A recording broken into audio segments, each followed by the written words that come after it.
திமுக கூட்டணி ஒரு கொள்கை கூட்டணி.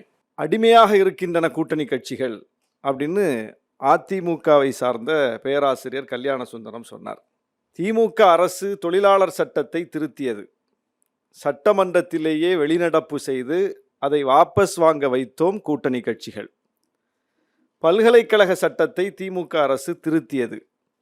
கடுமையான எதிர்ப்பை தெரிவித்து அதை பின்வாங்க வைத்தோம் கூட்டணி கட்சிகள். பாஜக எத்தனையோ மக்கள் விரோத சட்டங்களை கொண்டு வந்ததல்லவா? ஒன்றே ஒன்றை நீங்கள் சொல்லி அவர்கள் கேட்டு பின்வாங்கினார்கள், திருத்தினார்கள், திரும்ப பெற்றார்கள் என்று சொல்லுங்கள், நாங்கள் கேட்கிறோம். கிடையாது. எங்கள் கட்சிகளின் முடிவை நாங்களே எடுக்கிறோம். எங்கள் முடிவுகளில் திமுக தலையிட முடியாது. விசிகாவின் முடிவை விசிக எடுக்கிறது. அதிமுகவின் முடிவை அதிமுக எடுக்க முடியுமா? சசிகலா அம்மா தான் முதலமைச்சர்னு அதிமுக எம்எல்ஏக்கள் தானே முடிவெடுத்தாங்க. வேற கட்சி எம்எல்ஏக்களை முடிவெடுத்தாங்க? அதிமுக எம்எல்ஏக்கள் தானே முடிவெடுத்தாங்க.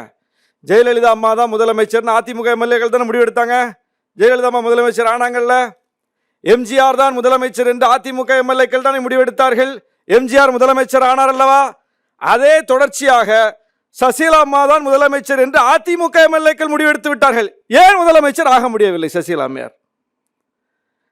அம்மையார் தான் பொதுச் செயலாளர் என்று அதிமுக பொதுக்குழு முடிவெடுத்தது. அம்மையார் பொதுச் செயலாளர் ஆனார். எம்ஜிஆர் தான் பொதுச் செயலாளர் என்று அதிமுக பொதுக்குழு முடிவெடுத்தது. எம்ஜிஆர் பொதுச் செயலாளர் ஆனார். சசிகலா தான் பொதுச் செயலாளர் என்று அதிமுக பொதுக்குழு தானே முடிவெடுத்தது. ஏன் அந்த அம்மா பொதுச் செயலாளராக தொடர முடியவில்லை?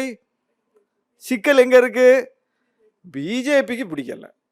பிஜேபிக்கு பிடிக்கலன்னா அதிமுக ஆக முடியாது. எப்ப ஆக முடியாது? ஜெயலலிதா அம்மா மறைவுக்கு பிறகு அதிமுகவே ஒரு முடிவு எடுத்தாலும் அதை நடைமுறைப்படுத்த முடியாது.